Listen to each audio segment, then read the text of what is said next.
बिस्मिल्लाहिर्रहमानिर्रहीम। अस्सलाम वालेकुम दोस्तों, I'm Areej Salim from my channel Areej novel addiction. कैसे हैं आप सब लोग जी। तो गाइस आज हमने रीड करनी है अपने नावल की आई थिंक एपिसोड नंबर 8 है।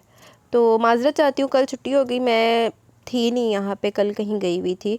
तो वो दूसरे वाले नावल की तो मैंने पहले की हुई थी, वनी बेस्ड जो मैंने नावल ऑर्चिड पे स्टार्ट किया है। इधर की मैं कर नहीं सकी थी क्योंकि ना रात को बहुत लेट वापस आई थी मैं, और फिर टाइम नहीं मिल सका था। तो अभी आज हम इसकी किस्त रीड करते हैं जितनी रीड हो सके। बहुत माज़रत चाहूँगी, आपको पता है मैं ऐसा कभी भी करती नहीं हूँ, छुट्टियाँ नहीं करती, लेकिन पता नहीं ये नावल जब से मैंने स्टार्ट किया मेरे साथ पता नहीं क्या हो गया, कितनी छुट्टियाँ आ गई हैं बीच में। खैर आए हम चलते हैं नावल की तरफ। आप कहीं जा रहे हैं क्या? इसकी आँख खुली तो रात का 1-1:30 बज रहा था, जबकि यशब जल्दी जल्दी तैयार हो रहा था। इतनी रात को इसने इस तरह जल्दबाजी में तैयार होते देखो परेशान होगी, खुदा ना ख्वास्ता कोई अनहोनी ना हो गई हो। हाँ, एक छोटा सा काम पड़ गया, वहीं जा रहा हूँ, वो बोलते हुए इसके पास आकर बैठा। अपनी चाहत से पोर पोर सजी ये लड़की सीधा इसके दिल में उतर रही थी। ऐसा भी क्या हो गया, कुछ बताएं तो सही ना मुझे, कब तक वापसी होगी आपकी? वो परेशानी से पूछने लगी। यार तुम भी ना, चलो तुमसे क्या झूठ बोलना, तुम तो मेरी अंतुल हयात हो, मेरी जान हो, मेरी बीवी हो, मेरी हमराज हो। नौकरी करता हूँ रात को 12 बजे से लेकर 3 बजे तक, एक सॉफ्टवेयर कंपनी है। लेकिन हुआ कुछ यूँ कि तुम्हारी गुर्बत ने ऐसा मदहोश किया कि आंखें नहीं खुली। अब खुली है तो जल्दी जल्दी तैयार हो रहा हूँ। इसने तफसील से बताया था। क्या आप रात को नौकरी करने जाते हैं यशब? वो हैरत से मुँह खोले से देखने लगी थी।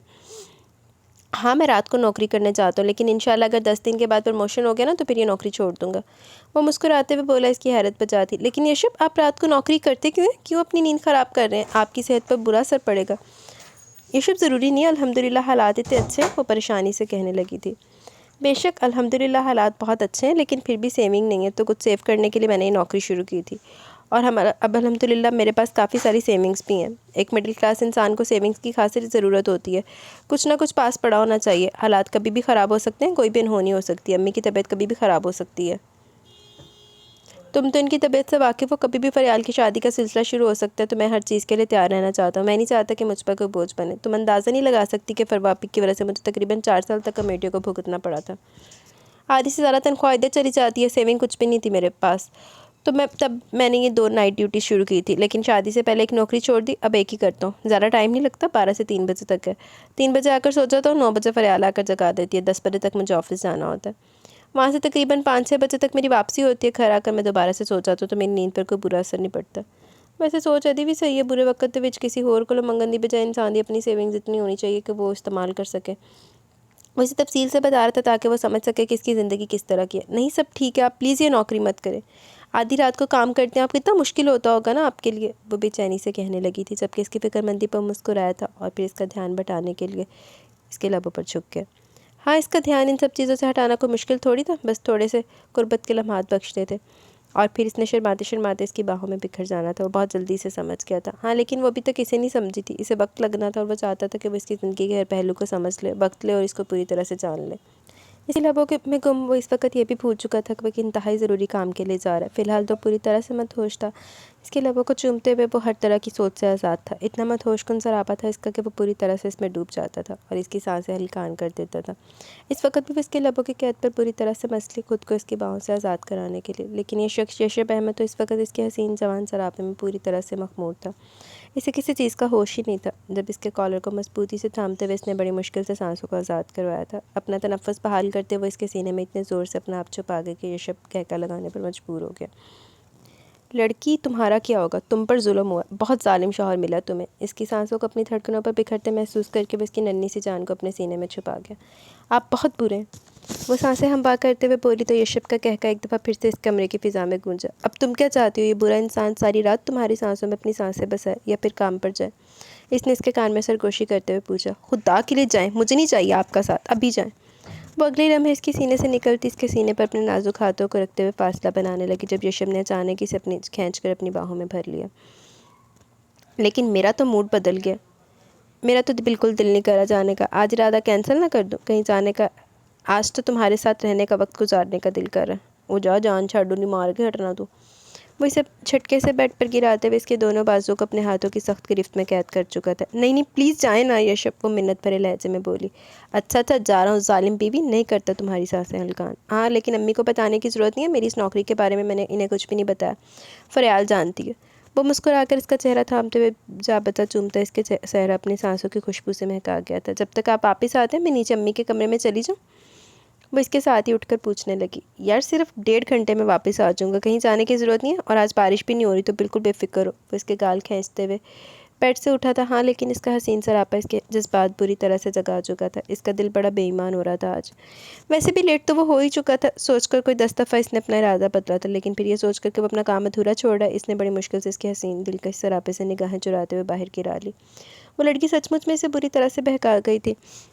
दरवाजे तक आते आते इसने न जाने कितनी दफ़ा वापस कमरे में जाकर छुट्टी कर लेने का फ़ैसला किया, लेकिन फिर खुद को बड़ी मुश्किल से समझाते हुए वो दरवाजे से बाहर निकलता, दरवाजे को बाहर से लॉक करके अपनी बाइक तक आया था।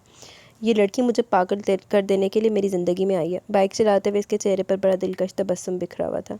सारे रास्ते वो इसी के बारे में सोचते हुए आया था। वो लड़की इसकी सांसों में बसती जा रही थी और वो बिल्कुल बेबस होने लगा था। कभी सोचा भी नहीं था कि वो औरत जिसने इसके घर को रेजा रेजा कर दिया, इसी की बहन इसके दिल में धड़कने बनकर धड़कने लगेगी।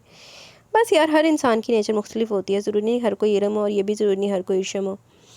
मेरी जान का टोटा, तुम सच में मोहब्बत हो इर्शम यशब अहमद, तुम सच में मोहब्बत हो। वो बाइक से उतरते हुए अंदर दाखिल हुआ तो इसकी तरफ तरह न जाने कितने वर्कर स्टेज से कंप्यूटर पर अपने अपने काम कर रहे थे। वो आकर अपना कंप्यूटर संभालता अपने सॉफ्टवेयर पर काम करने लगा। इसे अफसोस था कि अपना ये काम अधूरा छोड़ने वाला। इसका ये काम तकरीबन कंप्लीट होने वाला था, जिससे इसे काफ़ी फ़ायदा भी हो सकता था। इसने बैठे बिठाए एक और फ़ैसला किया जो मुश्किल तो था, लेकिन इसने अपने फ़ैसले पर अमल करना था। उनका फ़ैसला कर लिया ही। वो वापस घर में दाखिल हुआ तो बड़ी खामोशी से दरवाजे को अंदर से बंद करते वो सीढ़ियाँ तय करता ऊपर आया था। जब अपने कमरे की लाइट ऑन देखी, वो कमरे में दाखिल हुआ तो बेड पर आलती पालती मारे बैठी जाग रही थी। इसे हैरत के साथ साथ खुशगवार एहसास भी हुआ कि वो इसका इंतज़ार कर रही थी। इस सोचने से लम्हों में आसमान पर पहुंचा दिया था। क्या वो किसी के लिए इतना अहम भी हो सकता है? अपनी माँ बहनों के बाद क्या वो किसी के लिए भी इतना अहमियत का हामिल हो सकता था? वो मुस्कुराते हुए अंदर दाखिल होता इसे सलाम करते हुए अपनी तरफ मतवजा कर गया था। वालेकुम अस्सलाम, शुक्र आप आ गए। आप तो कह रहे थे मैं 1.5 घंटे में वापस आ जाऊँगा, पौने 2 घंटे हो गए आपको गए हुए। अगर आप मुझे पहले बता देते कि आपको वापस आने में इतना वक्त लगने वाला तो मैं आपको जाने ही नहीं देती। वो उठकर इसके पास आते हुए कहने लगी तो यशब मुस्कुरा, और अगर तुम मुझे पहले बता देती कि तुम इतनी शिद्दत से मेरे आने का इंतज़ार करोगी तो मैं जाता ही नहीं। वो कहते हुए अचानक इसके हिलते लबों को अपनी कैद में ले गया। इसका ये अंदाज़ इतना बेसाख्ता था कि घबरा कर पीछे हटने लगी, लेकिन यशब ने इसे पीछे हटने की इजाज़त नहीं दी थी। इसकी कमर में अपना हाथ मजबूती से डालते हुए इसे ज़मीन से ऊंचा उठा गया था। अंदाज में वही शिद्दत थी जो यहाँ से आने से पहले थी। वो इसे पूरी तरह से महका कर गया था अपनी खुशबू में, और इसका मूड अब भी कुछ ऐसा ही था। अच्छा अच्छा, बस ना, सो जाए ना, सुबह 9 बजे आपको उठकर फिर से काम पर जाना होगा, नींद पूरी नहीं होगी आपकी। वो मिन्नत भरे लहजे में बोली थी, क्योंकि अब वो इसके लबों को बख्शते हुए इसकी गर्दन पर अपने बेताब बूसों की तहरीर लिखने लगा था। अगर तुमने मुझे पागल करना नहीं छोड़ा तो शायद मैं किसी काम का भी नहीं रहूँगा। वो जैसे से अपने दिल का हाल सुना रहा था, जबकि बुरी तरह से इसकी बाहों में बिखरी हुई थी। इल्ज़ाम ना लगाए, मैंने कुछ नहीं किया, आप हर वक्त में पागल रहते हैं। गालते बेचारी ने सही की थी। वो फासला बनाने की कोशिश में नाकाम होती मजीद इसकी बाहों में कैद होती जा रही थी। गुस्ताख लड़की, शौहर को पागल कह रही हो? तेरे वगैरह शौहर ने तो जाकर बंदा पागल खाने से जमा भी कराया हुआ। वो हल्का से इसके लबों पर जसारत करता है इसे इसकी बात का जवाब देने लगा। मैं कुछ नहीं कहती ना, प्लीज़ छोड़ दे। वो मिन्नत भरे लहजे में बोली तो यशब को इस पर तर्स के साथ साथ प्यार भी आया था। अच्छा ठीक है, छोड़ दूंगा, बस एक छोटा सा केस। वह फरमाइशी अंदाज में बोला तो वो आंखें फाड़े से देखने लगी। तो एडी देर तक केड़ा दरस चल रही है? अब एक किस करने में क्या कबाहत है? वो नाराज़गी से बोला तो अगले लम्हे आंखें बंद किए अपना चेहरा इसके करीब कर चुकी थी। इसकी मासूमियत भरे अंदाज पर यशब का दिल चाह कर वो इसके लबों को लम्हे में सुर्ख करते जो पहले इसकी शिद्दतों से सुर्खी छलक रहे थे। डार्लिंग, किस तुम्हें करना, मैंने नहीं। वो इसके कान में सरगोशी नुमा आवाज़ में बोला तो वो दोनों आंखें फाड़े से देखने लगी, जैसे इसने कोई नामुमकिन सी बात कर दी। मैं नहीं। वो नफ़ी में सर हिलाती इनकार करने लगी। क्या ये गर्दन क्या हिला रही हो तुम? मुझे लगता तुम चाहती नहीं हो कि मैं सुकून की नींद सोकर सुबह सुकून से उठकर अपना काम कर सकूं। वो जैसे नतीजे पर पहुंचा। अल्लाह अल्लाह, मैं ऐसा क्यों चाहूँगी? वो मिनमिनाई थी। लड़की, मुकाबला किया करो, ये आवाज़ ज़मीन में ना दे दिया करो। अगर मुकाबला नहीं कर सकती तो शराफत का मुजाहरा करते हुए मेरी बाहों में आ जाया करो। वो आंखें दिखाते हुए बोला। मैंने नहीं करना मुकाबला।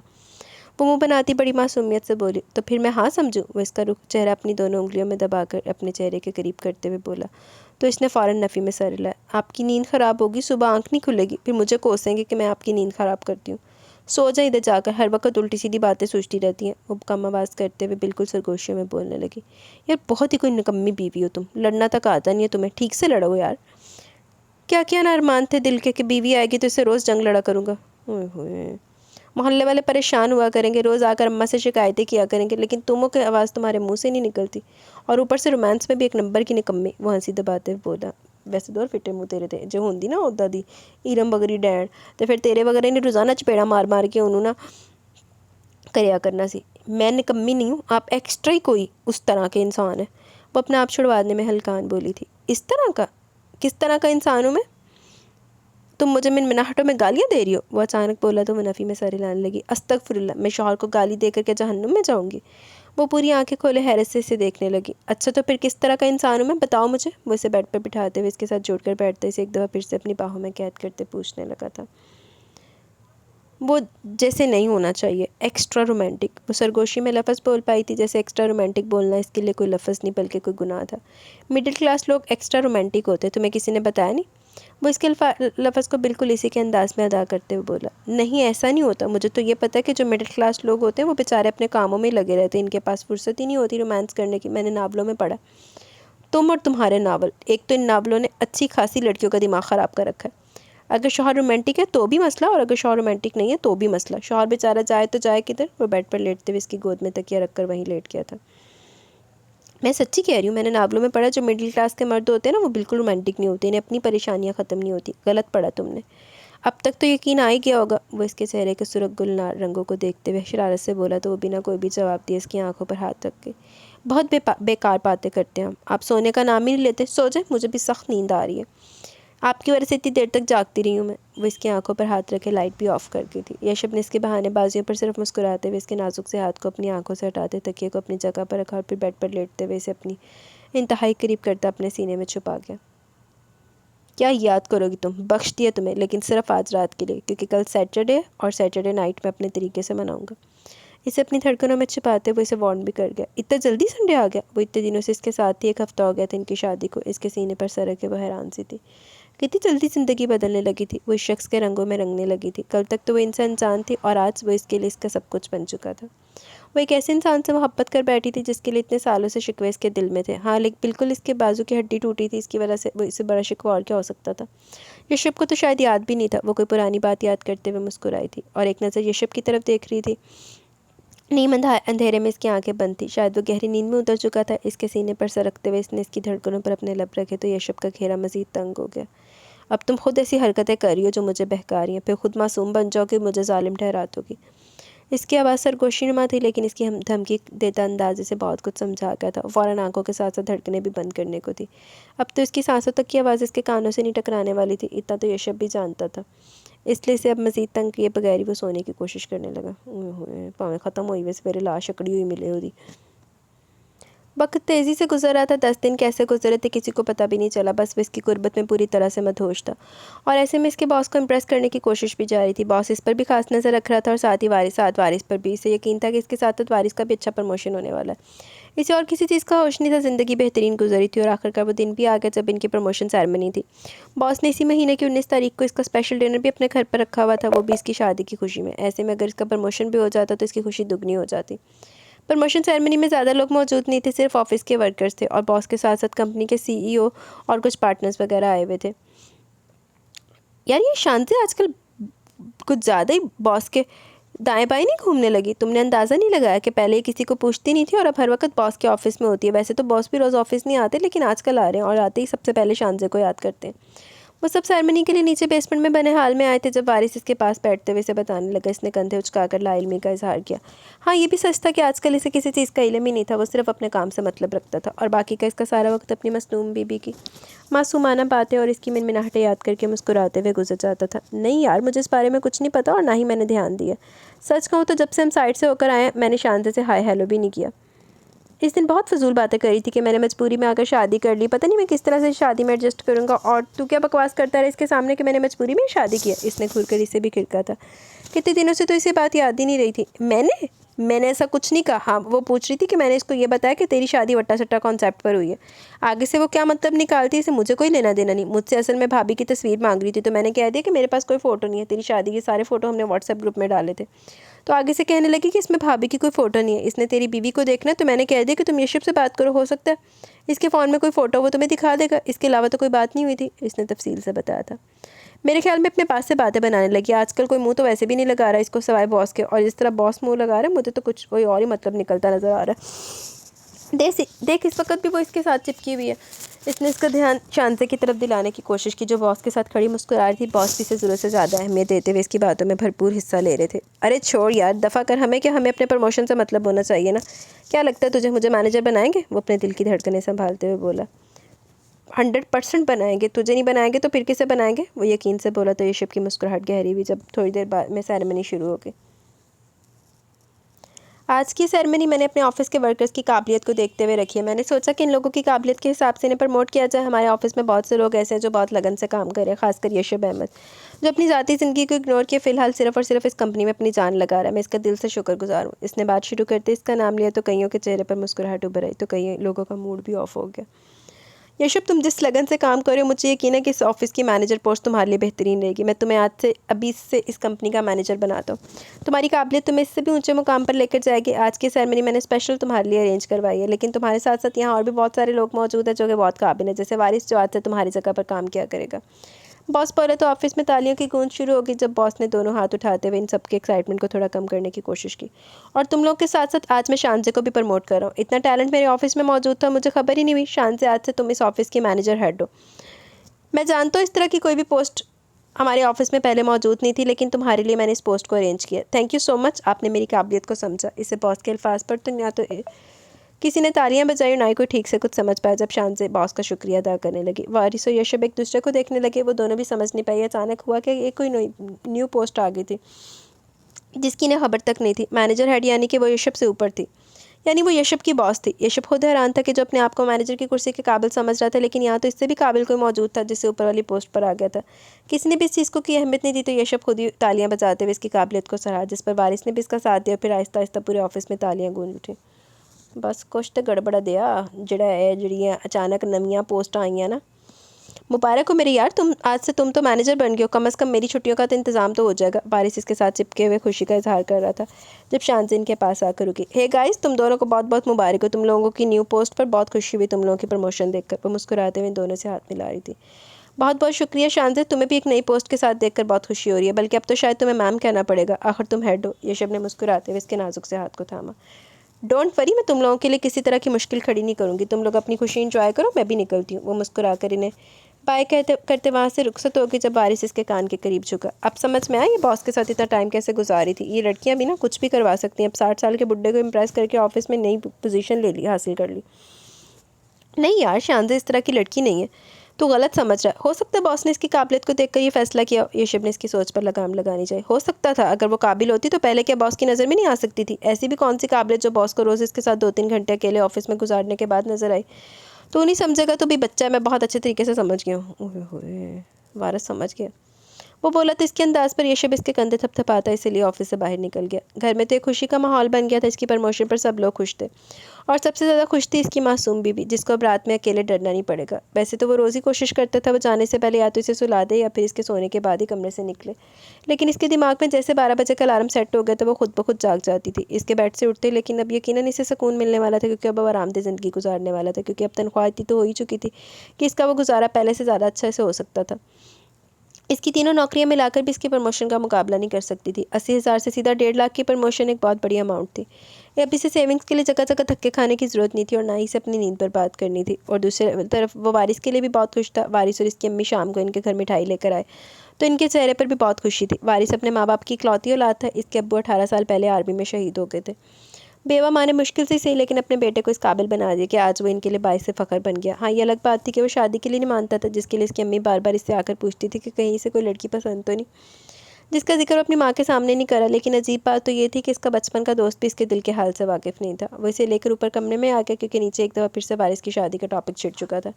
यार, मैं सोच रहा हूँ पहली तनख्वाह आती ऐसे ऐसे उड़ाऊंगा। वो एक हाथ नीचे रखता हुआ दूसरे हाथ को इसके ऊपर नोटों की बारिश करने वाले अंदाज में कैद कर इसे दिखा रहा था। ओए होए, वाह, मतलब फुल अय्याशी, मज़ा आएगा। तो बस बता देना कि तू ये नोटों की बारिश किधर करने वाला, मैं आकर चुन लूँगा। यशब ने शरारत से कहा। और चुनकर मुझे वापस कर देगा? इसने फ़ौरन पूछा, साथ ही साथ दोस्त की इतनी फिक्र पर प्यार भी है। नहीं, इतना भी अच्छा नहीं हूँ ना।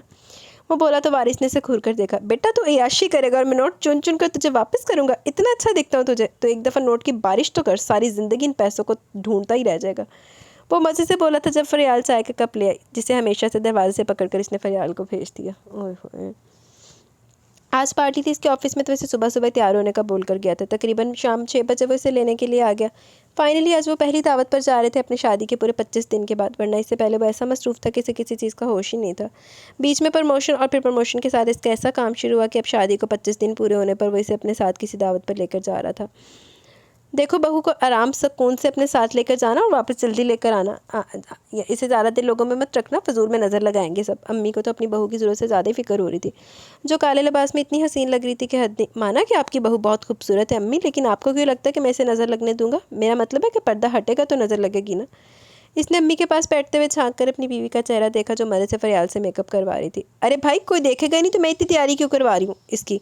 औरतें तो होंगी ना वहाँ पर, वो परेशानी से पूछने लगी। हाँ औरतें होंगी, लेकिन महफिल में मर्द भी शामिल है, तुम्हारी मेहनत ज़ाया ही है, वो मदद से बोला। तो फरियाल ने लाइनर जो अभी भी इसे लगाने के लिए उठाया था वापस रख दिया।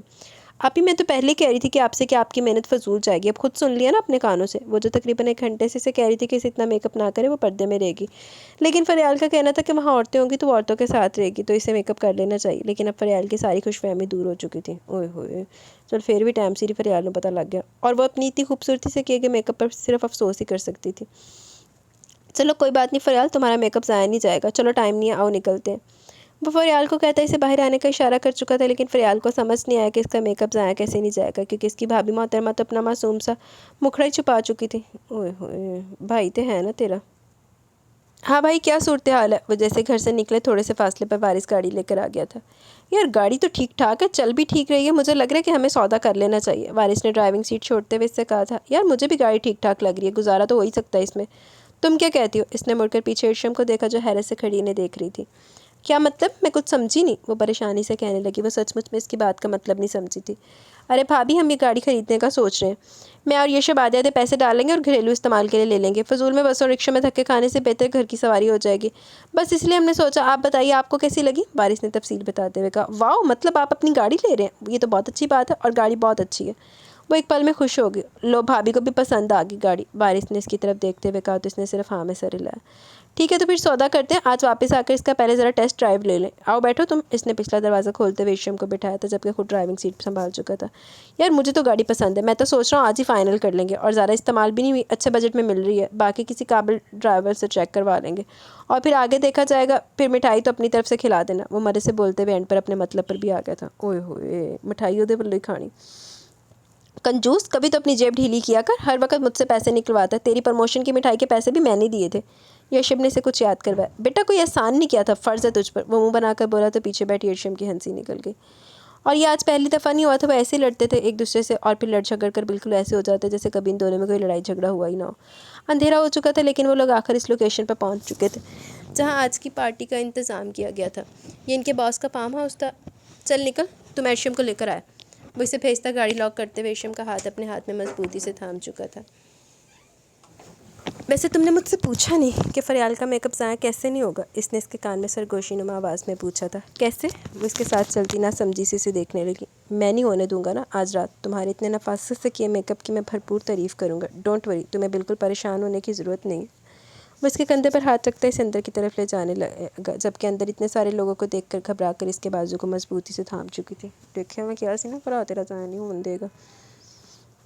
आओ आओ यशब। वो जैसे अंदर दाखिल हुए, बॉस ने सबसे पहले आगे बढ़ते हुए इनका वेलकम किया। तो ये है तुम्हारी मिसेस, आओ बेटा अंदर आओ। इन्होंने बहुत खुशदिली से इसे बुलाया था। सुनो यशब को, यशब अपनी मिसेस को अंदर मेरी फैमिली के पास ले चलो बेटा, वहाँ सिर्फ औरतें तुम्हारे लिए आसानी रहेगी। इन्होंने इसकी तरफ देखते हुए कहा। नहीं सर, इट्स ओके, इसे मेरे पास ही रहने दीजिए, कंफर्टेबल है। यशब ने इसके कंधे पर हाथ रखते हुए इसे अपने करीब किया, तो बॉस मुस्कुरा दिए थे। ओके बेटा, जैसे तुम चाहो, मुझे भला क्या एतराज़ हो सकता है? मैं कोई मोहब्बत करने वालों के बीच कबाब में हड्डी थोड़ी ना बनूंगा। अगर तुम अपनी मिसेस को अपने पास रखना चाहते हो तो भला इससे अच्छी और कौन सी बात हो सकती है? वैसे भी आज की महफिल तो सिर्फ और सिर्फ तुम्हारे नाम है। वो आज ज़रूरत से ज़्यादा ही खुश लग रहे थे, इसलिए इसकी बात पर खुलकर मुस्कुराते हुए बोले, जबकि वो इसे लेकर एक साइड पर बनी जगह पर आकर बैठ गए। थोड़ी देर में खाना सर्व हो गया था। वो इसके सामने इस तरह से बैठा हुआ था कि कोई भी इसे आसानी से नहीं देख सकता था। इसने पुरसकून होकर खाना खाया था। फिर थोड़ी देर के बाद बॉस की मिसेज इनके पास आ गई थी, बैठ के। वो इशम से छोटी छोटी बातें करने लगी, तो वो उठकर वारिस के पास आ गया। यार आज मुझे ना एक बात का ना बहुत अच्छे से अंदाज़ा हो गया, बीवी चाहे कैसी भी क्यों ना हो, किसी भी एज में हो, अमीर हो या गरीब हो, लेकिन शौहर पर पक्की नज़र रखती है। इसके पास आते वारिस ने तबसरा किया, क्या मतलब है तेरी बात का, और ये अंदाज़ा तूने कैसे लगाया, मुझे भी तो बता कुछ। वो हंसते हुए इससे मज़ीद तफसील जानने में इंटरेस्ट दिखाने लगा। अरे यार देखना बॉस की बीवी कैसे बॉस पर चील की निगाह रखी हुई है। अपने शानजे साहबा तो नज़र में आ गई हैं, कभी एक के पास आकर खड़ी हो रही है, कभी दूसरे के पास आकर खड़ी हो रही है। बॉस की बीवी की तो पक्की नज़र है, बेचारी हालत देख इसकी, मुझे तो बड़ा मज़ा आ रहा है, अलग ही इंटरटेनमेंट मिल गई है मुझे आज की पार्टी में। बहुत मदद से बताया था, जबकि शानसे की हालत सच में काफ़ी पतली लग रही थी। वो कभी इधर तो कभी उधर हो रही थी। बॉस की बीवी की काफ़ी गहरी नज़र थी इस पर। इदा तो होंदा फिर इदा दे कम्मां दे विच।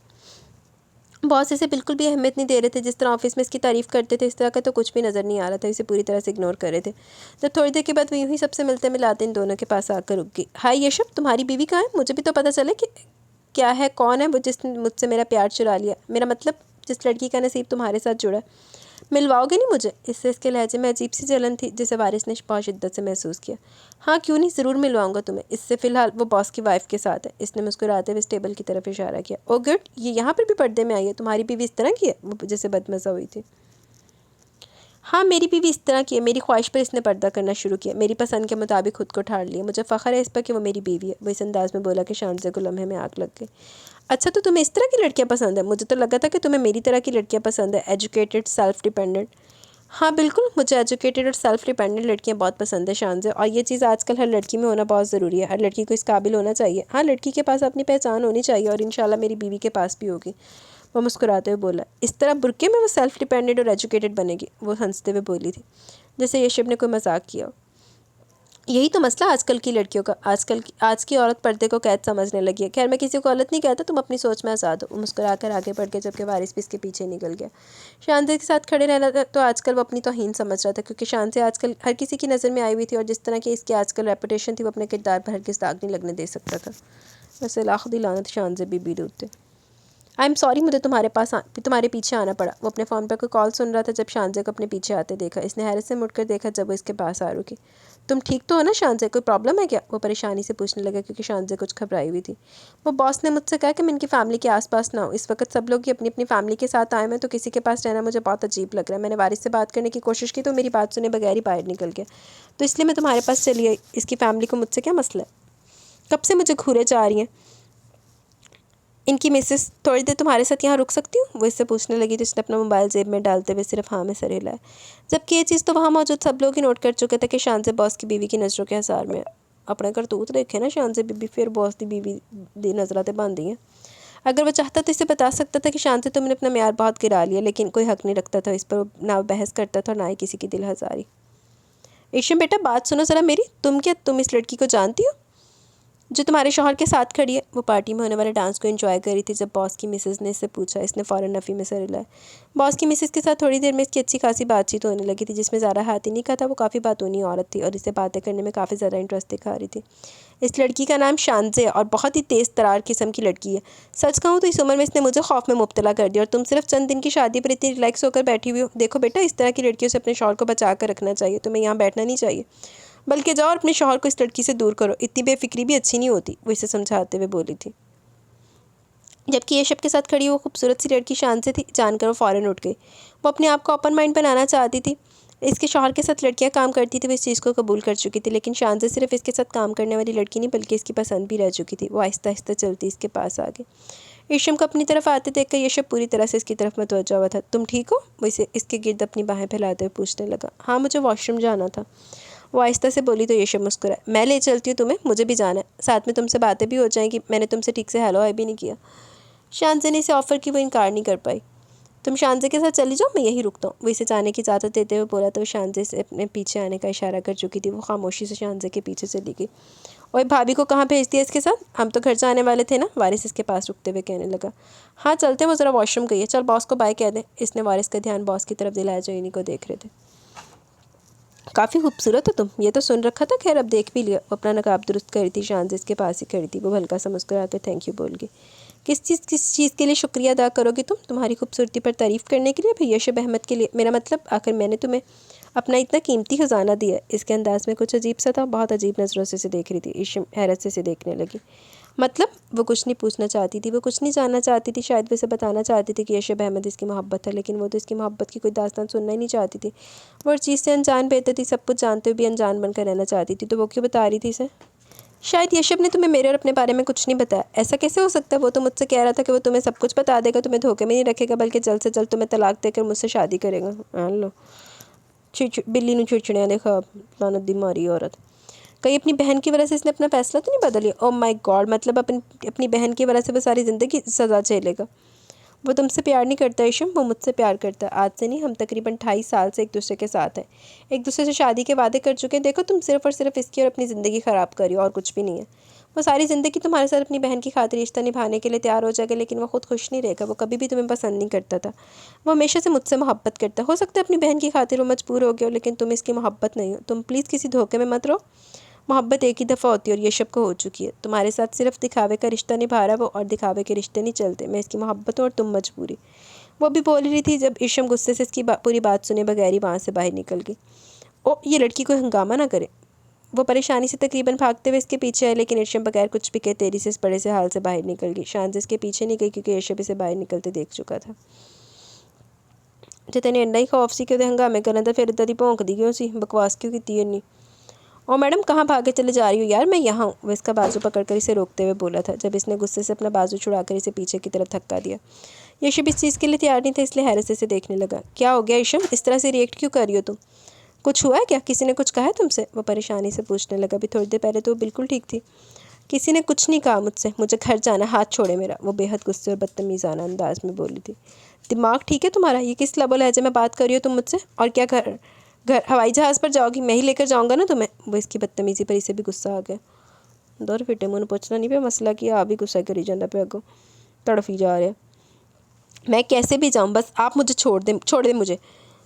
नहीं जाना मुझे आपके साथ कहीं भी। वो अजीब तरह से रिएक्ट कर रही थी। क्यों नहीं जाना? हुआ क्या? कुछ बताओ तो सही कि तुम्हें शांति ने कुछ कहा? वो शांति के साथ थी, इसलिए इसका पहला शक शांति की तरफ गया। किसी ने कुछ नहीं कहा मुझसे, और वो क्यों कहेंगी मुझसे कुछ भी? वो तो आपकी पहली मोहब्बत है ना। मुझे छोड़कर आपने इनसे शादी के बड़े बड़े वादे कर रखे हैं। इनसे शादी करना चाहते हैं ना आप, तो कर लीजिए ना। मुझे क्यों बीच में लटका रहे हैं आप? मेरे साथ ये दिखावा क्यों करें? ये सारे ड्रामे आप इसलिए करें ताकि कहीं शाकिर भाई फरियाल आपी से शादी से करने से इनकार ना कर दे। तो बेफिक्र है, ऐसा कुछ नहीं होगा। आप आराम सुकून से मुझे तलाक देते और करते रहें अपनी अय्याशियाँ। चटाख हैं, सीधी चपेड़ी मारती, तोड़ फिटे मुँह।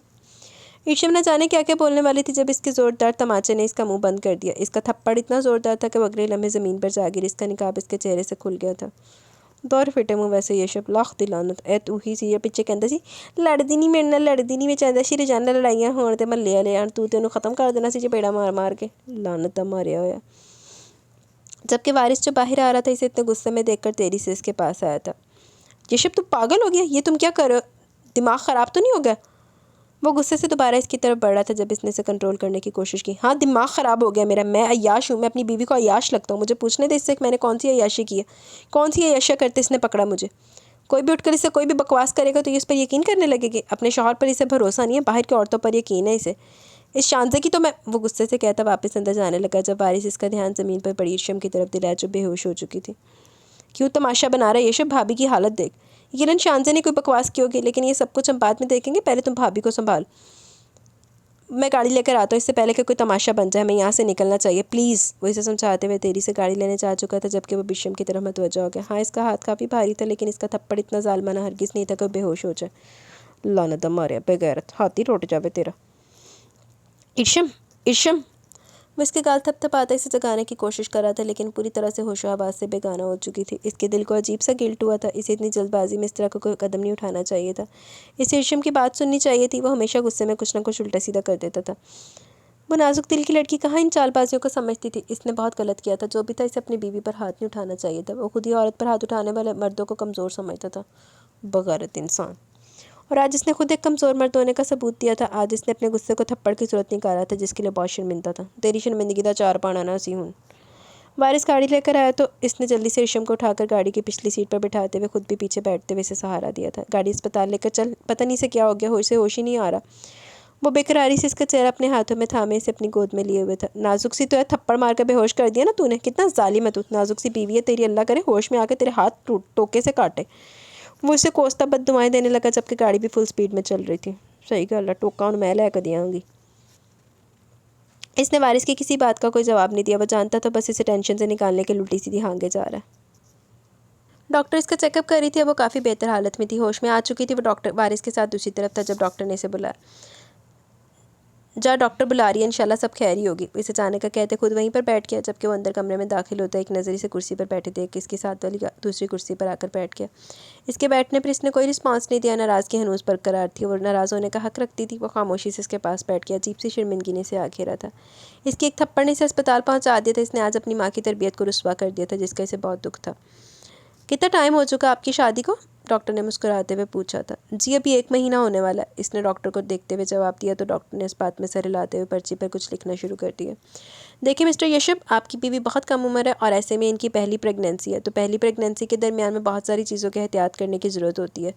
आजकल की जो लड़कियां ना, ये टेंशन ज़्यादा लेती हैं, हर चीज़ को बहुत बढ़ा चढ़ा कर अपने जहन पर सवार कर लेती हैं। शायद इन्होंने अपनी किसी टेंशन को अपने जहन पर सवार कर लिया, जिसकी वजह से बेहोश हो गई हैं। मैं समझ सकती हूँ अभी तक आपको इस प्रेगनेंसी का एहसास नहीं हुआ होगा, but congratulations, you are pregnant. लेकिन आपने सिर्फ इस खुशी को एंजॉय नहीं करना, इसके साथ जुड़ी सारी बातों को भी समझना होगा। मैं आप लोग को जो समझा रही हूँ इस पर भी थोड़ा फोकस करें। यशब के लबों पर मुस्कुराहट देखकर डॉक्टर ने इसकी खुशी का अंदाज़ा लगाते हुए कहा था, जबकि यशम तो शर्म से सर तक नहीं उठा पा रही थी। ये क्या हो गया था? वो माँ बनने वाली थी, वो अचानक छेती जाने चढ़ गया थे। जी डॉक्टर, आप बताएं, मैं पूरे ध्यान से सुन रहा हूँ, इसने डॉक्टर को यकीन दिलाने वाले अंदाज में कहा था। डॉक्टर इसे मजीद कुछ हदायत देने लगी, जबकि वो डॉक्टर की एक एक बात को बहुत ध्यान से सुन रहा था। ईशम तो न जाने कौन से ख्यालों में खोई हुई थी जब इसने ईशम के बाजू से इसे थामा। चलो ईशम, घर चलते हैं।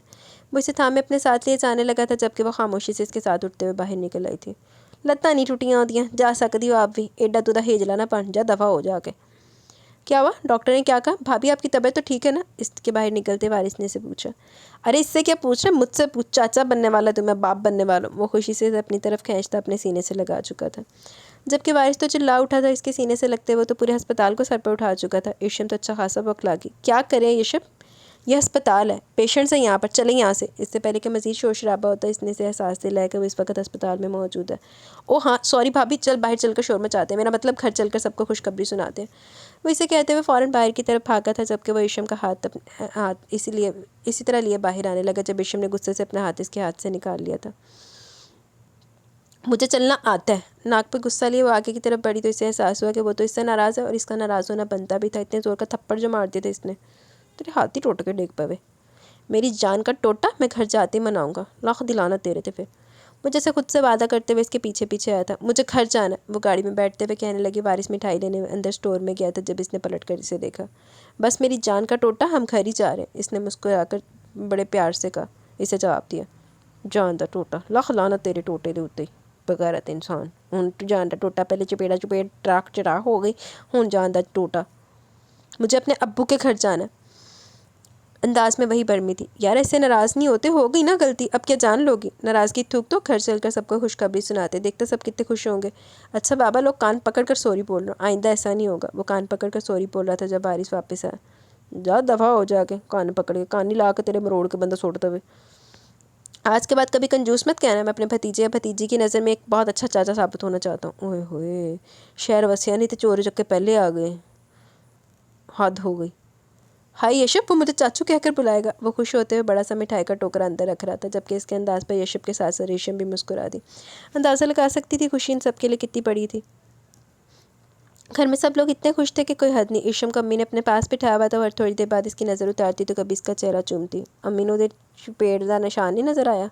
अल्लाह जी, मुझे तो पता ही नहीं था मेरी दुआ इतनी जल्दी कबूल हो जाती है। बस अल्लाह जी, पहले मुझे भतीजा दे दीजिए, फिर मुझे भतीजी दे दीजिएगा, और फिर हम बात की बाद में देखेंगे। फरियाल खुशी से पता नहीं क्या क्या बोले जा रही थी। बस कर जाओ लड़की, होश के नाखून लो, अभी भी तो खुशखबरी आई है, अभी इस खुशखबरी को तो एंजॉय कर लो। मेरी बच्ची तो एक ही दिन में पीली पड़ गई। ये क्या किया तुमने इसे? वो जो खामोशी से बैठी इनकी बातें सुन रही थी, सर उठाकर यशब की तरफ देखने लगी, क्योंकि अम्मी की तोपों का रुख अब यशब की तरफ था। अम्मी, आप लोगों ने इतना मेकअप करके भेजा हुआ था, इसलिए पीली पड़ी लग रही है। बिल्कुल भी कोई पीली शीली नहीं हुई है। आपकी बहू मुँह धुलवाएं, अभी चमक जाएगा चेहरा। वो घबरा कर बोला तो फरियाल का कहका फूटा था। खुदा का खौफ करे भाई, मैंने सिर्फ ज़रा सी बेस लगाई थी, तभी कोई पीला नहीं कर दिया इसको। आओ यशब, मैं तुम्हारा मुँह धुलवा कर लाती हूँ। वो उठी थी जब वो बीच में हायल हो गया। आपकी भाभी मोहतरमा के पैरों में बिल्कुल मेहंदी नहीं लगी, वो खुद चली जाएंगी और अपना मुंह भी खुद ही धो लेंगी। तुम बनाओ चाय मेरे लिए। और वारिस कब से बैठा हुआ, इसने एहसास दिलाया था, जबकि गेस्ट रूम में वारिस मरे से टीवी ऑन किए बैठा था। अल्लाह, एक आप और एक आपके दोस्त, हद नहीं होगी? चाय बना बना के मेरी शक्ल चाय जैसी हो गई है। ख़ुद तो कोई बहन है नहीं और दोस्त की बहन को मुफ्त की मुलाजमा समझ के रखा हुआ है। वो मुंह बनाती उठी थी जब सामने से आते वारिस को देखकर लब दबा गई। मर गई भाई, चाय मैं बना। वो वारिस की शक्ल देख कुछ बोल भी नहीं पा रही थी। ओए होए यशब, ये मुझे क्या सुनने को मिल रहा है? इतनी बेइज्जती, इतनी तौहीन मेरी एक चाय के कप के लिए। वो दुख से बोल रहा था जबकि इसके दुख को दूसरी तरफ से किसी तरह की कोई अहमियत नहीं दी गई। ओए होए बस बस, ज़्यादा दुखी मत हो। इसने पहली दफ़ा नहीं बोला। वही कुर्सी संभाल के बैठते हुए यशब ने इस खुशफहमी से बाहर निकाला कि अल्फाज पहली दफ़ा बोले गए। शुक्र अल्लाह का, मैंने सोचा पहली दफ़ा। उफ़, चाय कब तक मिलेगी फरियाद। ओए होए बग़ारत टीठनस वारस वो नहीं होनी चाहिए थी। वो रिलैक्स होकर इसके साथ बैठता बराह रास्त फरियाल से मुखातिब था। ला रही हूँ बनाकर। वो मुँह बनाकर इसकी ढीठपने को देखती किचन की तरफ चली गई थी। जब थोड़ी देर में ईशा मुँह हाथ धोकर बाहर आई। या अल्लाह, मेरी बच्ची है, तेरे चेहरे पर क्या हुआ? अम्मी परेशानी से इसकी तरफ आते हुए इससे सवाल जवाब करने लगी। बारिश ने एक नज़र यशब के चेहरे पर डाली। जा शर्मिंदगी से यशब सर झुका गया जबकि इशम के पास कोई जवाब नहीं था। इशम ने कोई जवाब नहीं दिया तो वो खुद ही आगे बढ़ते हुए इनके करीब आया था। अम्मी, ये मेरी गलती की वजह से हुआ, इसने इन्हें देखते हुए बताया। हाँ, वो इन मर्दों में से नहीं था जो अपनी गलतियाँ छुपाता। तमगा है ना, तमगा सजा लेता अपने नाल उन्हें। तेरी गलती की वजह से क्या किया तूने इसके साथ? बताओ मुझे यशब। अम्मी को गुस्सा आ रहा था इतना तो वो भी समझ चुकी थी कि इसके चेहरे पर थप्पड़ का निशान था। तूने हाथ उठाया इस पर? अम्मी बेयकीनी से इसका चेहरा देखने लगी। अम्मी, ये बहुत फजूल किस्म की बातें करी थी। मुझे गुस्सा आ गया और पता नहीं कैसे मेरा हाथ उठ गया। मुझे खुद भी एहसास नहीं हुआ। मैं गुस्से में कुछ ज़्यादा जज्बाती हो गया था। मुझे इस वक्त कुछ समझ नहीं आया मैं क्या कहूँ। बस मैं अपने खिलाफ वो बातें मुझसे बर्दाश्त नहीं हुई। और तूने इस पर हाथ उठाया? तूने इसे थप्पड़ मारा? चंद दिन की बीवी को थप्पड़ मारेगा तू? ये तरबियत की है मैंने तेरी, तो अपनी बीवी पर हाथ उठाएगा? अम्मी अब तक बेयकीनी से बोल रही थी जैसे अब तक इसकी बात पर यकीन ही नहीं कर पाई हूँ। जबकि इशम के पीछे खड़े रोते देखकर अम्मी बेकरारी से इसकी तरफ बढ़ती से अपने सीने से लगा चुकी थी। ना मेरी बच्ची, तू मत रोना। इसका दिमाग ख़राब है, ये तुझ पर कैसे हाथ उठा सकता है? ये माफ़ी मांगेगा तुझसे अभी और इसी वक्त। मांग माफ़ी इससे। वो गुस्से से यशब से बोल रही थी। मुझे किसी की माफ़ी नहीं चाहिए, मुझे घर जाना है मेरे, मुझे यहाँ नहीं रहना। वो रोते हुए बोली तो अम्मी परेशानी से इसका चेहरा देखने लगी जबकि यशब सख्ती से इसे देखा था।